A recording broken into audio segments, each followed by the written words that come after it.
I'm Sean Becerra. I'm a professor of psychological and brain sciences here at Iowa. I'm also the director of the honors program. And I'm going to talk about our Safer Sim project, which was the effects of cognitive load on takeover responses in conditionally automated driving.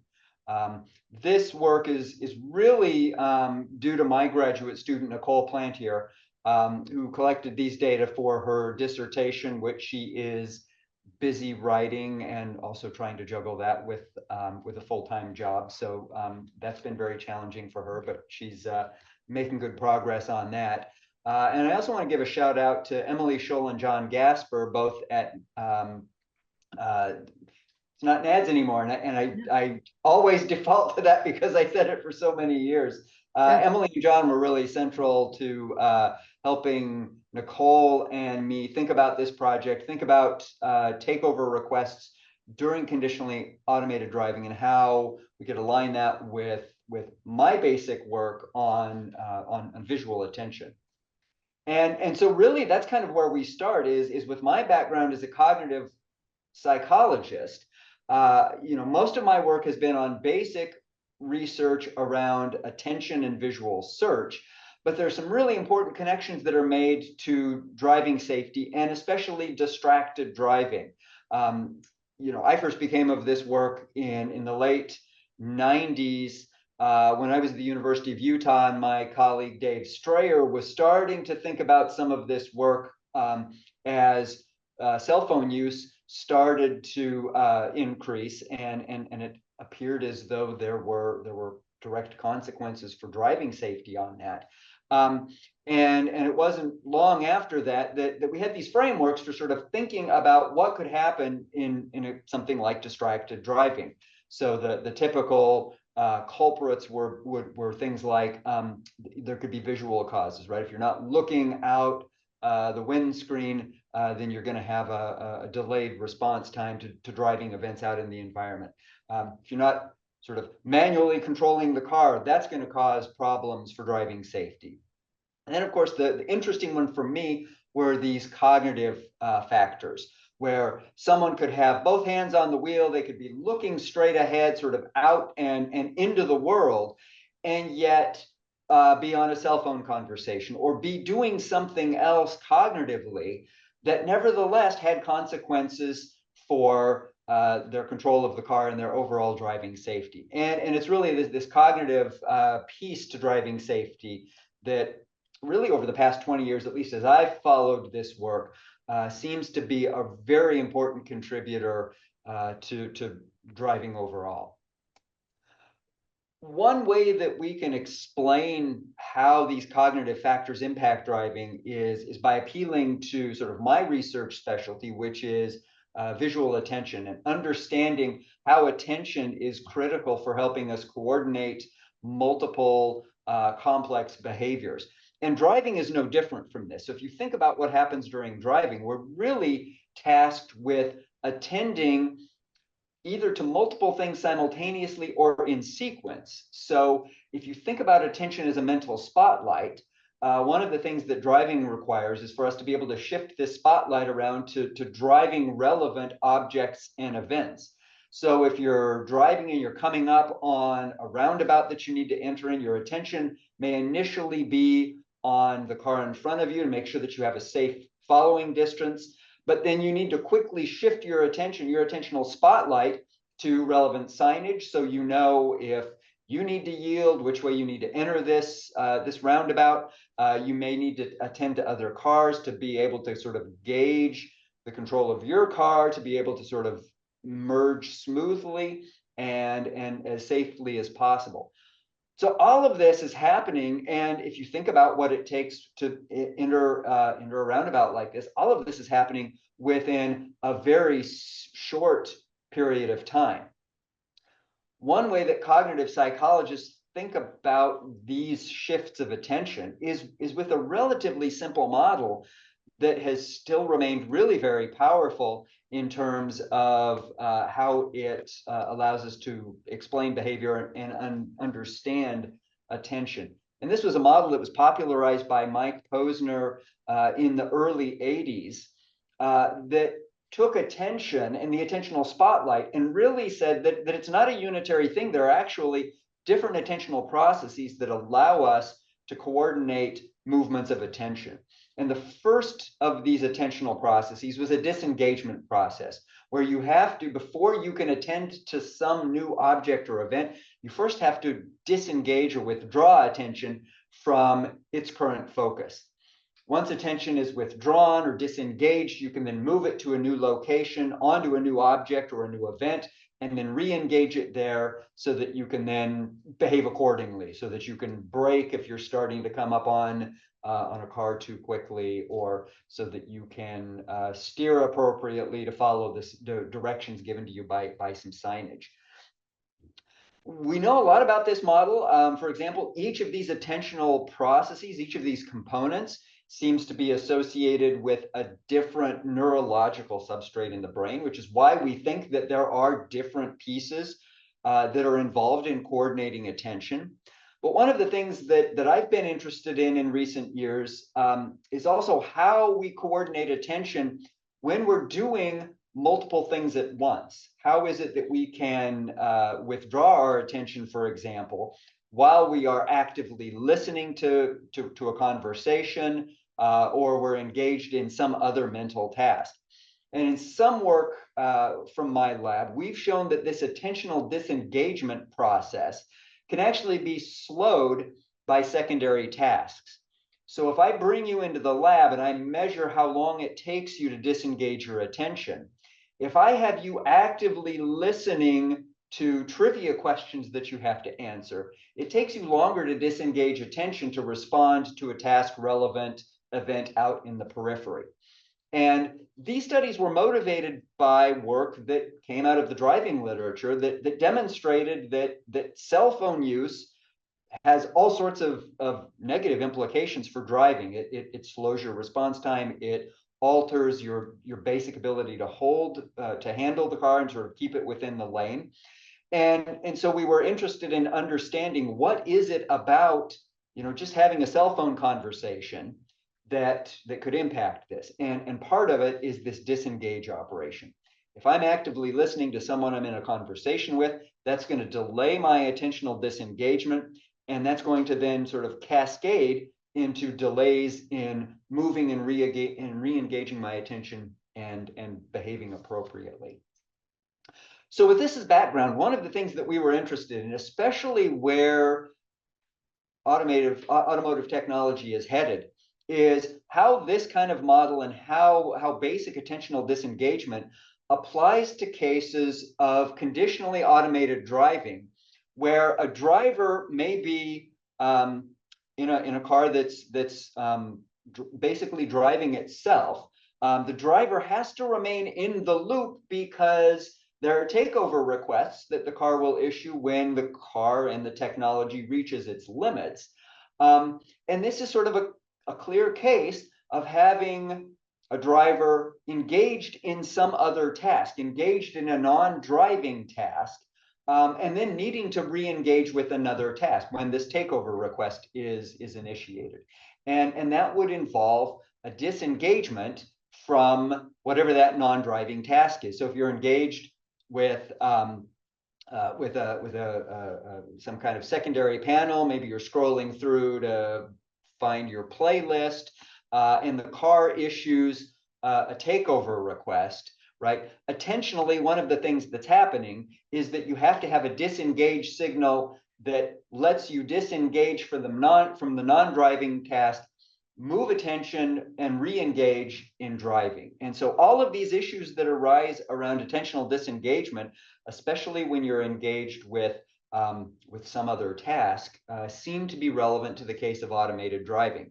So because of this, we were sort of interested in what we know about re-engaging drivers based on the demand and the difficulty of the non-driving task that they may have been doing before the takeover request was initiated. So what happens when a driver is performing a non-driving related task? What are the consequences on re-engaging and then responding in a safe and appropriate manner? we're not the first to ask this question. There's a fairly sizable literature on this, and there's some really interesting results that come out of looking at how quickly and safely a driver can resume control under conditionally automated driving. So a few of the things that we know from the literature. If you put a driver on a non-driving task, one of the things that happens is that their basic visual sampling of the driving environment changes. If I'm doing a very demanding non-driving task, I actually don't make eye movements as far out into the periphery as I would if I was just letting the car drive itself, but sort of monitoring the driving environment instead of being engaged in this non-driving task. If I'm engaged in a non-driving task, that results in longer braking times when I have to respond to a takeover request. It seems like these non-driving tasks have negative impacts on basic control of the car, both lateral and longitudinal. They seem to affect response time. They seem to also affect how long it takes me to get my eyes from the non-driving task back onto the road and to then re-engage in driving. But with all of this, right, there are a few asterisks here, because one of the things that we've discovered in just sort of looking at this literature is that sometimes these things happen during a non-driving task. And it's a little hard to know because of the way these studies have been done in the literature. There are a number of concerns that kind of pop up when you start looking at how we're studying these non-driving tasks and how drivers respond to takeover requests. For example, in some studies, there is no baseline condition where a driver is in automated driving, the car's driving itself, but the driver is just monitoring the situation. They're not doing a secondary non-driving task. So one of the things that we need to have is a good baseline for how long it takes a driver to just resume control of the car in the first place. Some of these studies don't show effects of the non-driving related task. So if I do one version of a non-driving task versus a different, sometimes that doesn't seem to matter. Sometimes it's just doing anything slows me down from taking over control of the car. There have been a whole host of different kinds of non-driving related tasks that have been used. And because there are arbitrary differences, it's hard to know which of these non-driving tasks are relatively easier or relatively harder from one another. For example, some of the tasks that have been used have drivers engage in searching through email while the car's on automated driving versus watching a video versus reading a news article. And although those are very different tasks and some may be easier or harder, it's hard to know which one is easier or harder than another. So we need some kind of more systematic and parametric manipulation of the difficulty of the non-driving tasks that we ask drivers to perform. Some of these non-driving tasks that have been in the published literature are things that aren't especially ecologically valid. So they're not things that a driver would necessarily be engaging with while they're driving. One example that comes to mind is a study that was done where the non-driving task was a spatial end-back task. So the drivers, while the car was on auto drive, had to remember basically a spatial pattern from two presentations ago, and then respond to what happened sort of two events prior to the current event. And it's a validated task of working memory. It's one that's been published in the basic research literature, but it's not something that easily maps onto the kinds of things that are appearing in cars and that drivers would be engaging with. And the last thing that's sort of challenging in this literature is that sometimes these non-driving tasks that are used actually produce really very small effects. They may slow drivers down by a small amount, in some of the published studies, by 30 or 40 milliseconds. in taking over control of the car compared to a baseline when those baselines are present. And so that may be a statistically significant difference, but numerically it's really very small. And so it's unclear if a non-driving task that produces such a small effect is actually giving us an opportunity to really see what the consequences of these non-driving related tasks are on responses to takeover requests. So with all of those things in mind, what we set out to do was to try to develop a nice measure of sort of responses to takeover requests while performing a non-driving related task that sort of address these issues, that give us a baseline measure, that allow us to validate our non-driving related task to make sure that it's actually producing a large effect, and to have drivers perform something that is ecologically valid. So let me share with you what we did. Well, it's essentially, I think I just talked ahead of my slide. What we've done is we've put together a mini sim study where we have participants engaged with a conditionally automated drive. So participants will engage the auto drive, and then they will perform a non-driving related task. Importantly, though, we have a condition where participants are engaged in auto drive, but they're not performing that task. So we have a measure, we have a baseline measure of how long it takes participants to take back control of the car when they've been given a takeover request. We've also got a non-driving related task that's ecologically valid. At least it looks like something that drivers may engage in, and I'll show you what that is in a second. Within this non-driving related task, we have a more systematic or parametric manipulation of cognitive load, so that we have participants performing exactly the same task, but under an easy condition or a low cognitive load, and under a harder condition or a high cognitive load. And then we've been able to validate the effects of that cognitive load so that we know that our non-driving related task is actually producing the kinds of cognitive effects that we want it to perform, so that then we're in a much better position to interpret any differences that we see in the responses to takeover requests. So with that as all background, let me show you what we did. So let me first describe to you what our non-driving related task is. We went to the cognitive literature and we found a sort of a classic working memory study. If you know the Sternberg memory scanning paradigm, this is basically a measure of maintaining and monitoring information in working memory. And what we did, the standard way that Sternberg studied this back in the late 60s was to have participants just remember digits or letters. We actually used names in order to have that ecological validity. So this task is effectively like a driver who's scrolling through their contacts and adding contacts to a group chat or some other kind of messaging system. So what participants do in this non-driving related task is they are told to remember the following set of names. They're given a fixation cross, and then they see a list of names. And we've parametrically manipulated the number of names that participants are remembering. So they can remember 5 names like are shown here. So you'll see 5 names separated by about a second, and then there's a delay. And then what participants have to do is respond to probes as to whether or not that name, that probed name, was one of the ones that they're holding in memory or not. So if I have to remember Anne, Blake, Claire, Dave, and Emma, I get a short break, and then I'm tested with the name Claire.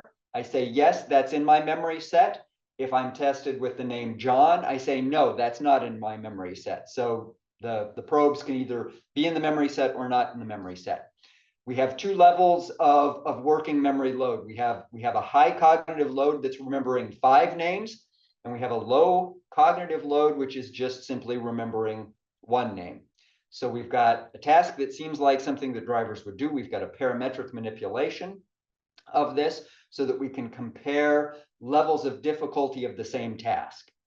One of the things that we did was we validated this task just to make sure that the cognitive load manipulation was working before we put participants into a driving simulator. So these are results from a laboratory study where participants are doing this working memory task with either one name or 5 names. The main result here is that, like decades of research have shown us, participants are slower to respond to test names when they're holding 5 names in memory compared to when they're holding 1 name in memory.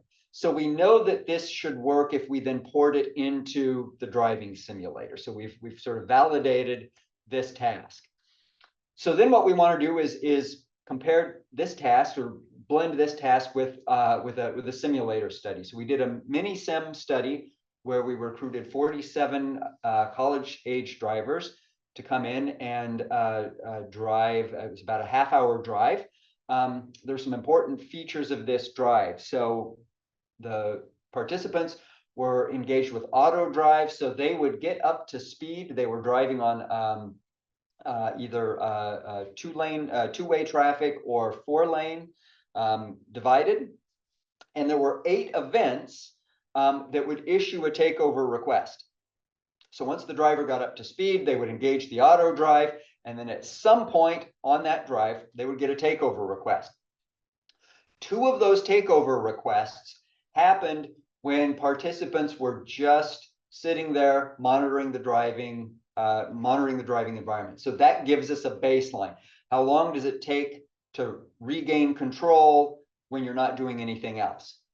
4 of those takeover requests came when participants were engaged in this non-driving related test.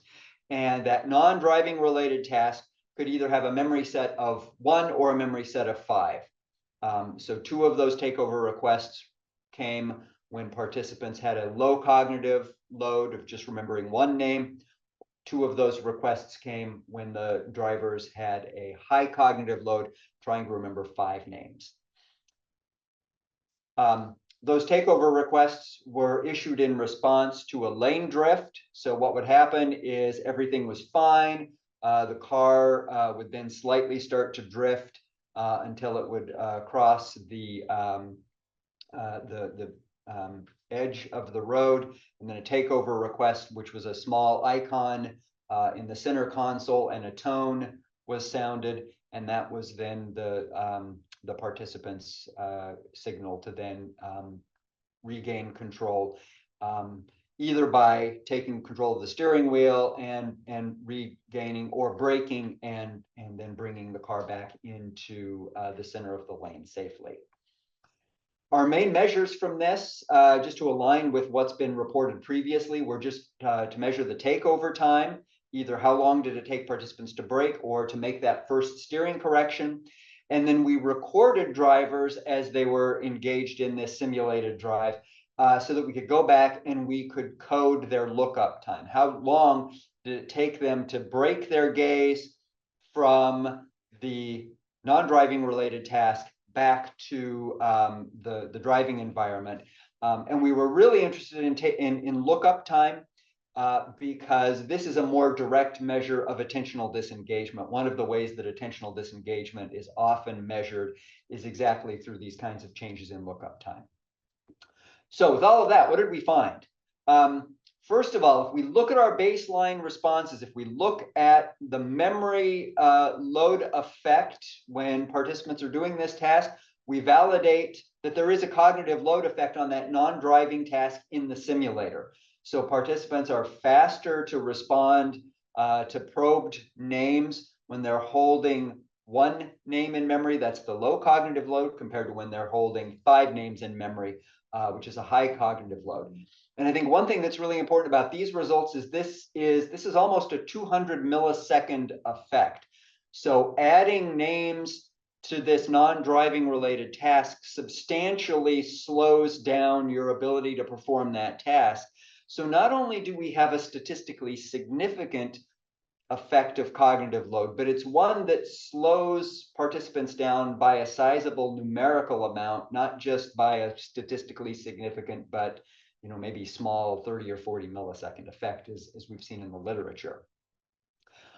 what do we see when we look at takeover time? So these are the data that we're really interested in. What happens when drivers are trying to get back to taking over control of the car? If we look and we compare to baseline here is the non-driving related task. So when participants aren't doing that working memory task, they're actually faster to regain control of the car than if they are doing the non-driving related task. So this collapses across both the low and high cognitive load.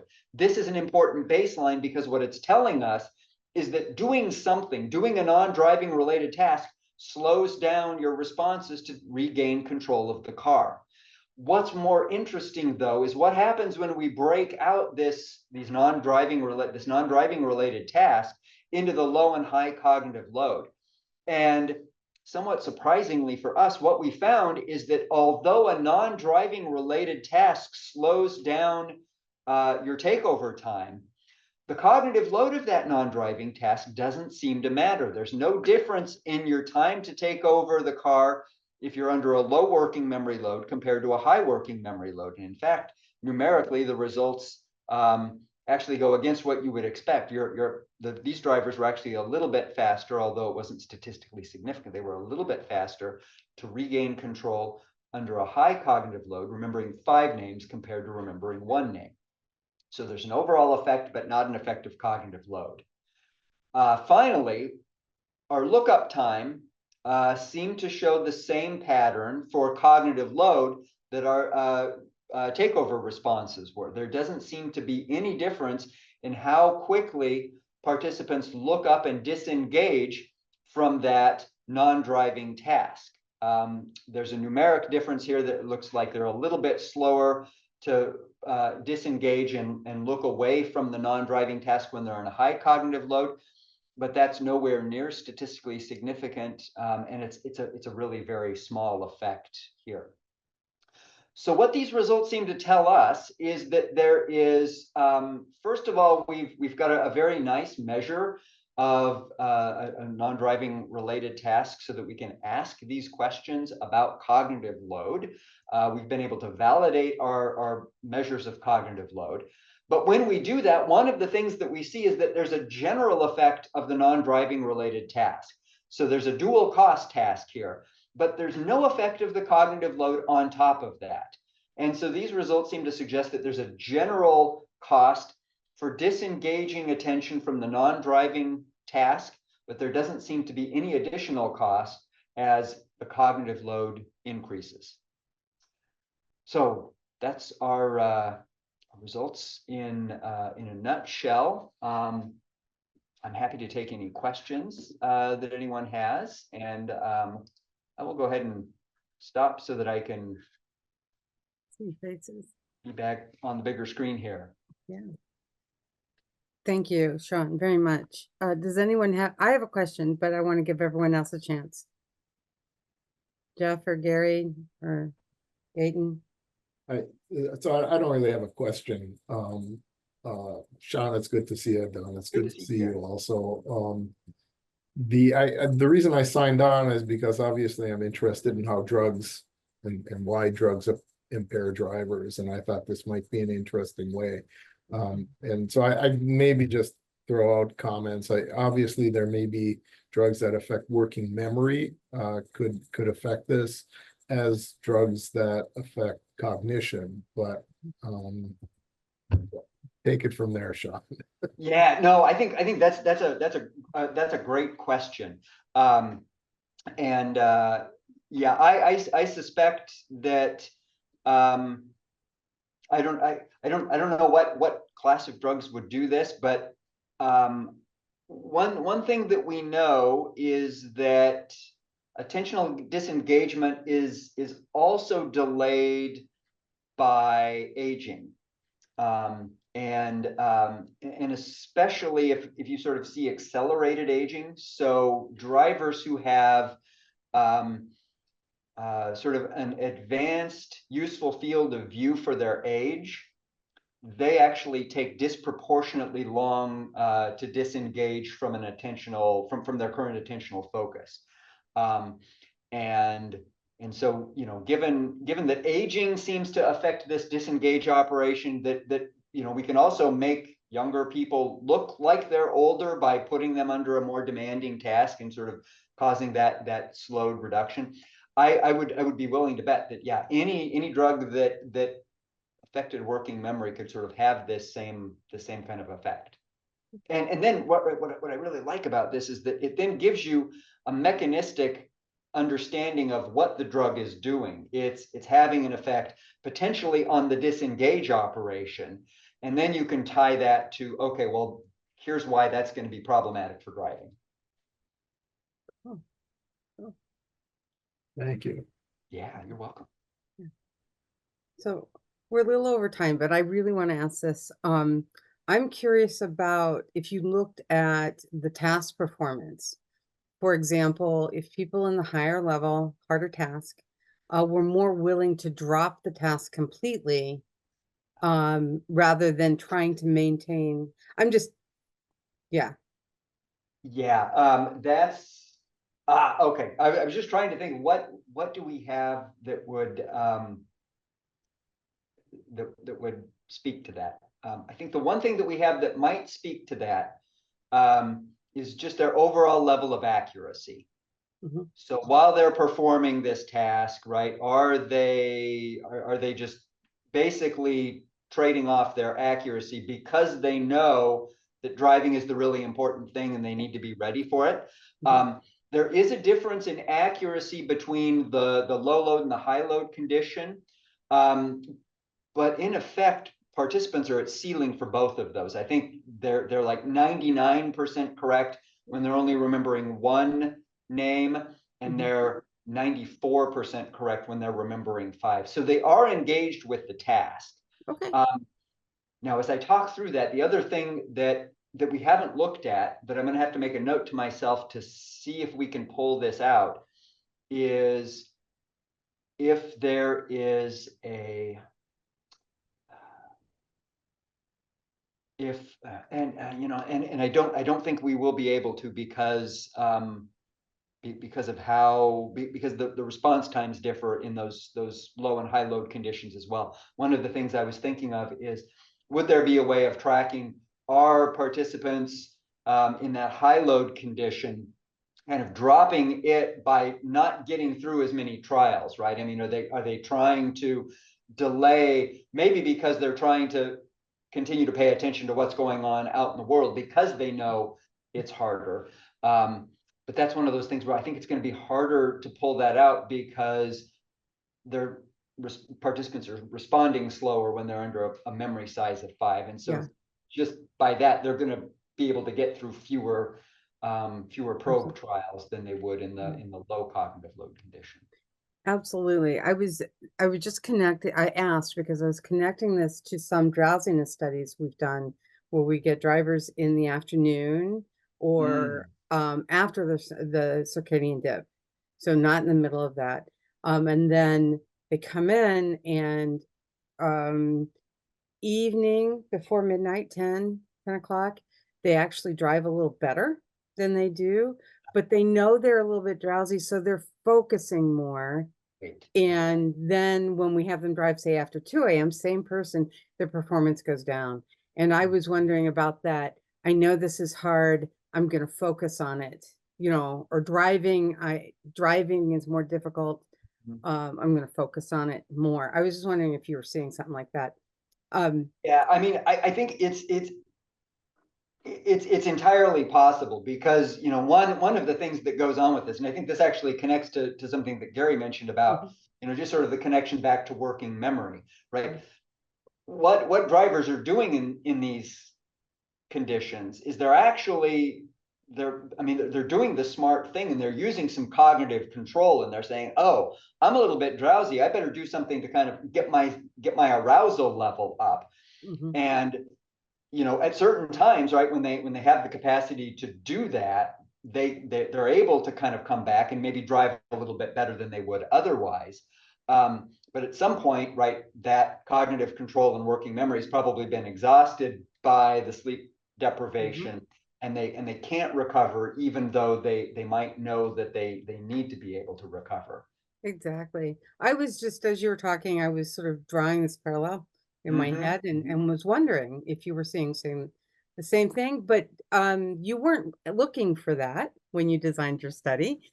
Right. So I wouldn't expect you to be able, I was just wondering if you had a sense. Um, so are there any other questions? Thank you, Sean. I Oh, yeah, appreciate you're it. welcome. Any other questions?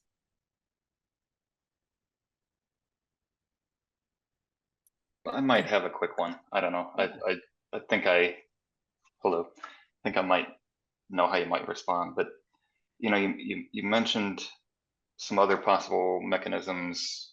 Do you think that it's working memory that is the sort of chief mechanism that delays these takeover responses, or is it the combination of things? And I mean, a set size of one, you can't really get much smaller. So I guess it seems like any impact to working memory and it's affecting the takeover response. So I guess that points to it being pretty important, but are there Yeah, other things at play too? yeah. I mean, I think if it was, so this is, here's the interesting thing, right? If it was tied to working memory, then you might expect the responses to scale with the demands in working memory. So you'd be even slower to take over at 5 than you would be at 1. So I really, I mean, with the hand wave that says, yeah, there's more research needed on this. One of the things that I'm really wondering is if this does go back to maybe more of a general disengage, where there's something that doesn't depend as much on the working memory load overall. It's just coordinating between the tasks. And I'm doing another task over here, and it doesn't matter if it's easy or hard. It's just if I'm doing this and disengaging from it is going to cause me to, be delayed by a certain amount. And so it may be tied more to the cognitive control side of things rather than the parametric manipulation of working memory resources. It's interesting. Thanks for sharing. Yeah. Yeah. Thank you, Jeff. Okay. Any last chance? Thank you very much. Thank you, Gary. Yeah. Thanks, Gary. Well, thank you, Sean. I found that very interesting, and I'm glad we got a chance to work with you and your student. I appreciate it, and thanks for the opportunity to share the results. Maybe Absolutely. we can figure out a project to go forward with testing some drugs. Yeah. Always fun. That could be fun. I mean, we've got a pretty good task to measure disengagement too. So yeah, let me know. Okay, I'll talk with Don and Gary Gaffney and Tim Brown here at the simulator next time we chat. Yeah. I Sounds look great. forward to that. Yeah. Okay. Well, thank you, everybody. Thank you. I'm Bye. gonna end the meeting, and bye-bye. Thanks, Thanks everyone. again.